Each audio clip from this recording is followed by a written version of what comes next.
Okay, here is my presentation on the bird flu. The bird flu has been around since the 1800s, but was first identified in humans in 1977. So for about 200 years, it was only known to be in birds, but more recently, since 1997, they have known that it is in humans. Okay, but the strain was first thought of Spanish flu, like a different type of the Spanish flu, since 1918. And there's 5 primary strains of the bird flu: H5N1, H7N3, H7N7, H7N9, and finally H9N2. H5N1 is the most common form right now, and it can spread. The focus of this report will be on this strain because it is the most common form. However, the N7N7 has spread very recently. Because this disease is relatively new, there's not a lot of new data about the disease. The strains are researched individually, but much of the research focuses on H5N1.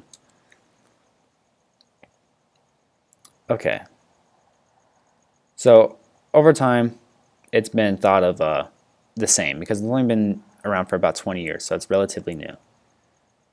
The disease is caused by an influenza virus.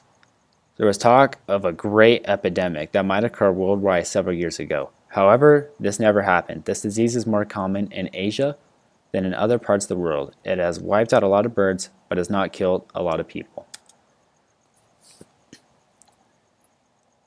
So the number of strains of the disease continues to evolve and expand over time. Technologies are used to better define the different strains and map their outbreaks throughout the world. The symptoms are similar for all 5 of the major strains of the disease. Over time, strains are being mapped physically and using genomes in a laboratory. As time passes, scientists are able to more thoroughly understand all of the different strains. Okay, so the symptoms of this disease are similar to all forms of influenza. The symptoms are the same for all the strains as well: coughing, fever, aches, and pains. Okay, but since 2011, the confirmed death rate has been less than 500 people. But the unconfirmed death rate, like people they don't know if they died from it or if they didn't, is about 65,000. Transmission of this disease is mostly determined by environmental transmission rate.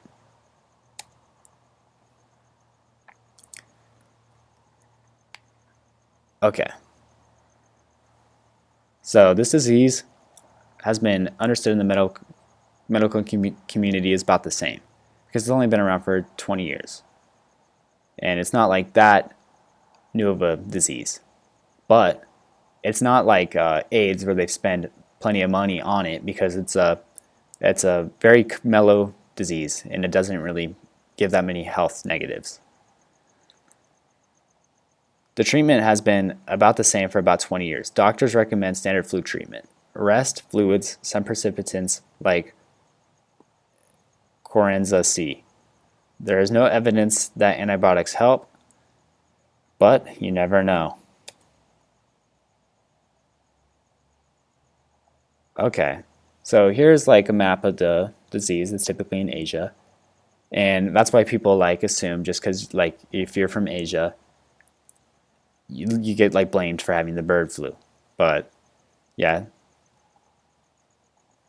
but that's all mythical. Or is it? Researchers are still working on understanding the bird flu because outbreaks are often centered where livestock is. So that's where most of the birds are because there's seeds and whatnot. Okay. There is, if you expose to the disease, patients will wear a face mask, some will be quarantined, but most are vaccinated. 55% of the people are. Okay.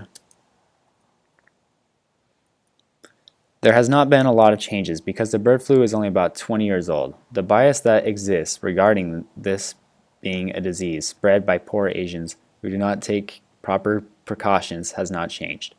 People are more concerned when they fly to Asian countries because of the location of outbreaks. On a larger historical scale, the disease is thought to have evolved from the Spanish flu of 1918. The disease was active in animals since then, including birds and mammals. It spread to humans more recently, though. Alright, here's my references. I hope you enjoyed.